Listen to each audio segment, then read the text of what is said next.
নির্মম নৃশংসভাবে হত্যা করে। তার মাথার খুলি ভেঙে মগজে ঢুকে গেছে।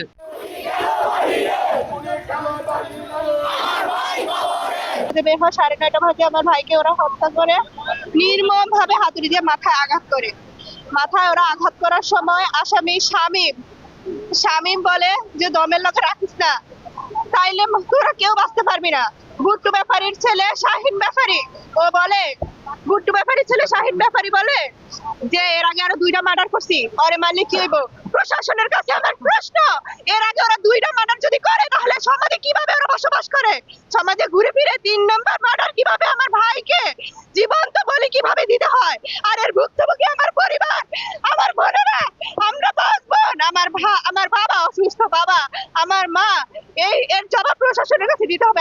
আমার এই বাবা না রে, আমার একটা বাবা রে, ওগো 10টা রে, ওগো 10টা আছে রে, আমার আর কেউ নাই রে।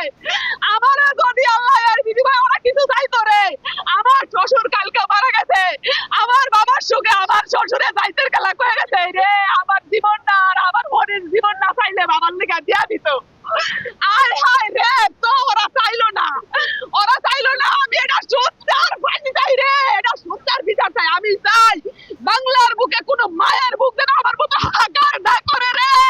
আশরাফুল পুলিশকে সহযোগিতা করছে, মাদকের তালিকাভুক্ত কয়েকটা আসামিকে পুলিশ আশরাফুলের সহযোগিতা অ্যারেস্ট করেছে। তার 2 দিন পরেই যারা ওইখানে মাদকের সিন্ডিকেট করে, মাদকের কারবারি করে, ব্যবসায়ী করে, ওরা উদ্দেশ্য প্রণীতভাবে ক্রোধের বশবর্তী হয় যে তাদেরকে কেন ক্ষতি করলো, তাদের 2টা এজেন্টকে কেন ধরে দিল। মূলত এটার কারণেই আমার বাগিনা আশরাফুলকে 14ই জানুয়ারি রাতে 9:30টার দিকে বাসা থেকে ডেকে নিয়ে তারপর পরিকল্পিত তারা এমনভাবে নির্মম নৃশংসভাবে হত্যা করে। তার মাথার খুলি ভেঙে মগজে ঢুকে গেছে, তার একটা হাত একটা পাও ভেঙে দিয়েছে। এমনকি তারা তার 99% মৃত্যু নিশ্চিত করার পর তাকে ফেলে রেখে গেছে। কার্যক্রম অব্যাহত আছে, আমাদের সফলতাও আছে। মামলার এজাহারভুক্ত আসামিকে আমরা গ্রেপ্তার করতে সক্ষম হয়েছি। এ বিষয়ে র্যাবের অভিযানও অব্যাহত আছে। আমাদের ডিবি, থানা পুলিশ সবাই আমরা আসামিকে খুঁজছি। আসামিকে পাওয়া মাত্রই আমরা ধরে ফেলি। টোটাল 4 জন আসামি অ্যারেস্ট, 3 জন আসামির 154 স্বীকার করে আদালতে মাপ। আর একজন আসামির কাছে 2 নম্বর আসামির কাছ থেকে এই হত্যায় ব্যবহৃত যে আলামত আমার ভাই মরলো কেন? আমার ভাই মরলো কেন?